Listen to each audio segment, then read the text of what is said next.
Сәлем, бүгін мен саған өзім үшін ең ерекше нәрселер туралы айтамын.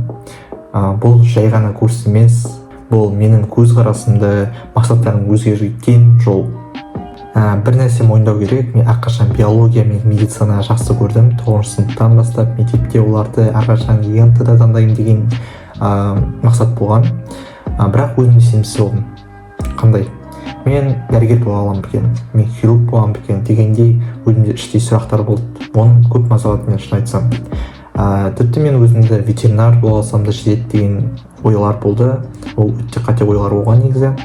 Өйткені адамды емдеу мен үшін үлкен жауапкершілік болған еді. Бірақ бір күні көлікте үйге қайтып бара жатқанда қатты ойға берілдім.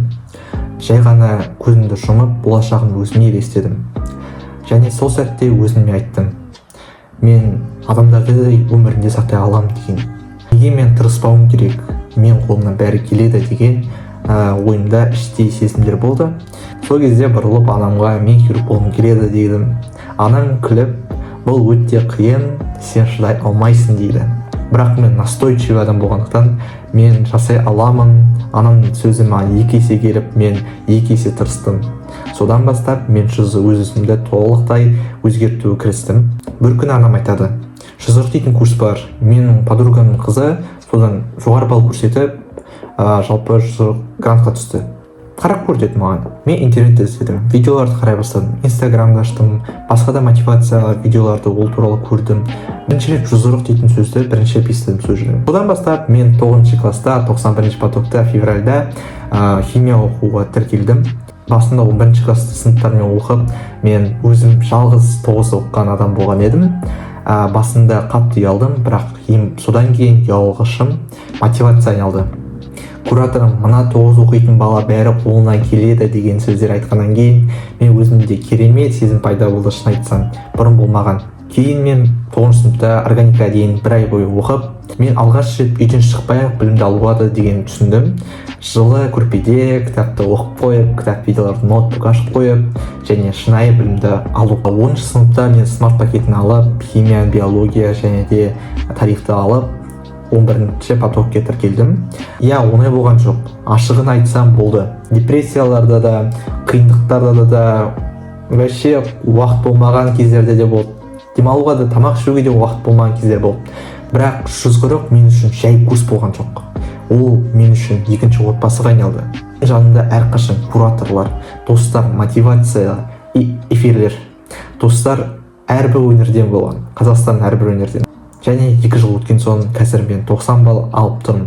Әрине бұл жоғары көрсеткіш емес, 2 жылдың ішінде. Алғашында 49 балл алған едім, енді 90 балл. Бұл соңғы нәтиже емес, бірақ бұл бастаманың нәтижесі. Мен нені айтқым келіп отыр? Себебі көптеген адамдар жүзірік туралы ойлайды, бірақ қорқады. Мен шыдай аламын екен, қиын болады деген. Мен көптеген достарға айтқанда олар мен шыдай алмаймын шығармын деп, оқи алмайды шығармын деген сөздер, жауаптар естідім. Шынымен де қиын болады, бірақ шыдасаң, арманың болса, бұл курстан 100% сені өзгертеді. Ол тек балл бермейді, сені тәртіпке және миссияға жетуіне, басқа да ойларды сен миыңа салады. Міне, бұл видеода мен өзімнің шынайы пікірлерімді, плюстер мен минустерді жайып бере аламын. Қандай плюстер бар? Кімге жарайды, кімге жарамайды, соның бәрін мен қазір осы видеода айтамын. Егер дайын болсаң, бастайық. Енді мен бірінші бөлімде өз тарихым туралы айтсам, екінші бөлімде нақты жүзірік некен туралы айтайық. Жалпы жай ғана курс емес, бұл үлкен экожүйе. Жалпы ода бізде видео сабақтар, PDF конспекттер, соған сай пробниктер, лайф эфирлер, ұбт-ға арналған нұсқа талдаулар. Ең бастысы мұнда комьюнити, өйткені сенің әрдайым қасында куратор, достарың, меңгеруші және тағы басқалар өте көп. Поэтому сен өзін жалғызсырамайсың. Енді осы курстың пакеттерін туралы айтайық.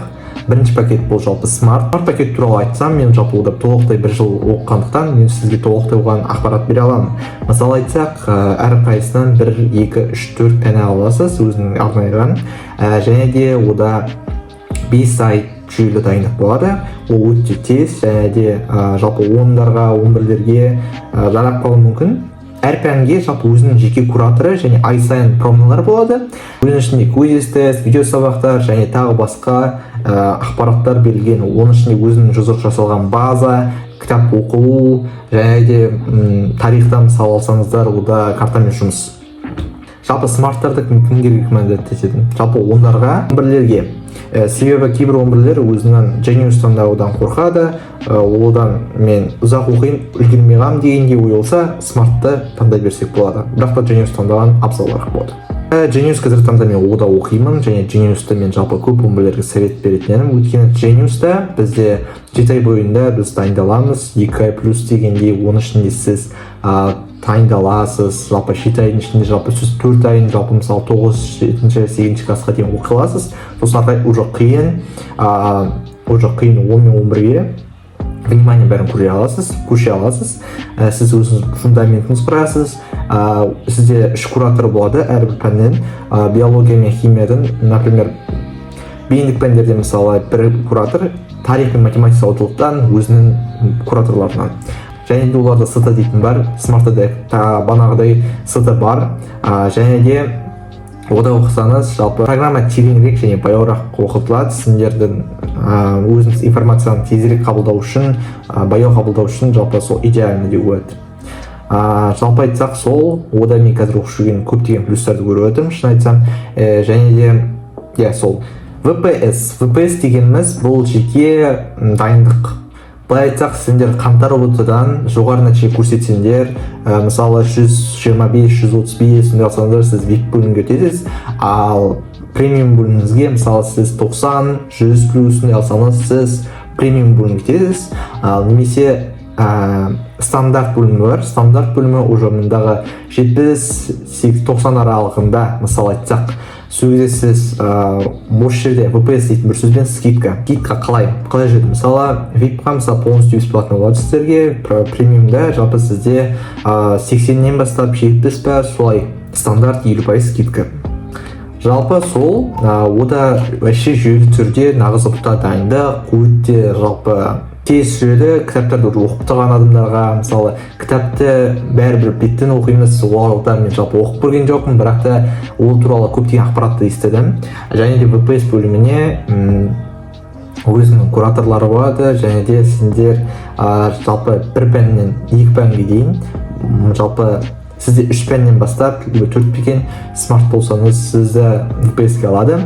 Ал жалпы сіз Genius болсаңыз, сізде VPS-ге алу шанстарыңыз жоғарырақ болады. Жаңадан ашылатқан Junior дейтін пакет, мен ол туралы ода оқып көрген жоқпын, поэтому мен сіздерге көп информация айта алмаймын. Ол жалпы 10 мен 9-дар арналған деп естіген бойынша, и ол жалпы кураторсыз версия, және де сіздердің асықпай меңгеру үшін жалпы бұл 9-дарға мен ойымша енді бастан жатқан өз пәнін таңдап алған 10-дарға идеальный деп болады. Ішінде қалай жұмыс істейді, оның ішінде видео сабақтар, PDF жоспар, ішінде бәрі бар. Плюс сөзбен сізге ұбт дайындайтын, ішінде толықтай жасалған және де қапталған. Бір сөзбен сіздерге 50% береді, ұбт-ның нәтижесінің, гранттың 50% береді. Сіз арқайы оның 50% өз күшімен, тіпті айта алатын 20%. Өйткені сізден 80%-дан көбірек өсерде керек. Өйткені сіз мысалы сізден комьюнити достарыңыз береді, алдыға қарай сіздер осымен достар табу мүмкінсіз, сол жерде бірге оқуға түсу мүмкінсіздер. Бұл үлкен плюстер. Өйткені ары қарай сіздер оқуға түскенде сол бірге оқитын адамдар и өзінің 193 комьюнитisi бар. Әрбір университеттерде почти. Жалпы плюстерін айтсақ, материалда сапасы өте жоғары, куратор түрі адам көресің, бұл онлайн арғы жақтарда, елдің арғы жағында отырған адам емес, сен қасында отырған көмекші ретінде есептеледі. Мотивация, шын айтсақ, мотивация кештер просто күшті ғой достар. Мотивация жалпы жұзырық сіздерге өте жоғары береді. Мысалы айтсақ, машина ойнатады, оған мысалы кім бірінші жұзырық алды, соған қаңтардан, наурыздан соған миллион теңге ақшалай сыйлық, айфон, қыдыру. Не деген мотивация дейсің, шамада 11 бітіріп жатқандарға. Ары қарай ол грант плюс дегенде ғой. Жұзырық жалпы өзінің ішінде гранттарды ойнататыны бар. Минустер жалпы мұнда оңай емес. Шын айтсақ, оңай емес. Оған әрбір адам шыдамайды, бірақ шыдасаң, жемістің тәттілігін айтпайын. Ол өте тәтті. Жалпы ең басымыз нені түсінуіміз керекпіз. Курс бұл инструмент. Ол бана айтып кеткен 20% сіз олардан, ал 80% сіздерден. Сондықтан сіз жатып жалқау болсаңыз, сіз вообще дым жасамайтын ол дедлайндардан қалып, сытылардан қадалып сөйтіп жүрсеңіз, сізден нәтиже болмайды, достар. Нәтиже болу үшін әрекет керек. Жүзірықтың әдемі бір сөздері бар: ниет, жоспар, әрекет, нәтиже. Осы жүзірықтың формуласы, жалпы бәріміз қолданатын, содан бастап нәтиженің формуласы осы. Жүзірық қазір Қазақстан бойынша ең мықты курс. Жалпы, бірақ ол барлық адам үшін емес. Егер шынымен де арман болса, бұл жүйе сені өзгертеді. Егер просто пробовать етейін, сен тастап кетесің, таңдау өзіңе. Окей. Менің ойымша, жүзірік қазіргі таңда ең мықты курс Қазақстанда. Бана айтқан себептеріне байланысты, бірақ бұл бәрі адамдарға емес әрине. Бұл шынымен де жүрегінде асыл ниеті бар, грантқа түсем, қандай мамандығыма, ата-анам қуантайыншы, мен грантқа түсейінші, бұйырса осындай мамандықтың иесі болайыншы деген адамдар үшін кіріңдер, пожалуйста. Өйткені жүзірік сіздерді поддержка. Айтып тұрғандай, бұл ең мықты инструмент Қазақстандағы. Бәрі сәлем, мен шошқып келдім. Так, үшінші бөлім кеңестер бөлімі. Адамдар айтады: көп оқы, сонда грант аласың. Бірақ ол нақты кеңес емес. Шындық басқада. Бірінші кеңес мақсат. Сен мақсатың түсінікті болу керек. Жай ғана грант аламын деген емес, нақты сан керек. 130, 125, 135, 140. Сан ми болғанда ми оған бағытталады. Қағаз жаз, телефон обойына қой, фонға қалдыр. Сол күн сайын көзмен көргенде оны өзіңнің сол жаққа күш бере саласың. Күнде соны көрген сайын соған күш береді саған. 2. Визуализация. Ғылымдармен дәлелденген, адам өз нәтижесін елестетсе, ми соған сеніп, солай жұмыс істей бастайды. Соған қарай жұмыс істей бастайды. Жүзірік деген санын көрген сайын іштей де ауыспайды болады. Сен қолынан бәрі келеді. Үшінші және де ең басты кеңестердің бірі жоспар. Үлкен мақсат кішкентай қадамдардан тұрады. Бірден бүкіл пәндер жаттау мүмкін емес. Бөліп ал. Бүгін екі параграф оқимын. Бүгін 2 параграф оқимын, ертең 10 сұрақ қараймын, арғы күні сынақ тест. Асыздан үнсіздік. Нәтиже сол кезде саған өзі келеді. Достар, міне, жүзірік туралы айтқым келетін ең негізгі нәрселерін бөлістім. Енді тек қана сынақ емес, бұл сендердің табандылықтарыңыздың дәлелдейтін сәт. Ең бастысы жоспар мен мақсат пен күнделікті еңбек. Егер сен шынымен де жүрегімен ұмтылсаң, жүзірікті аласың. Сондықтан басқалардың сенгеніне емес, өз-өзінің еңбегіне сен. Армандарды қорға, қалған бәрі өзіңнен келеді. Бұл видео аяқталды, бірақ сенің жолың енді басталды. Келесі кездескенше, алға, тек алға.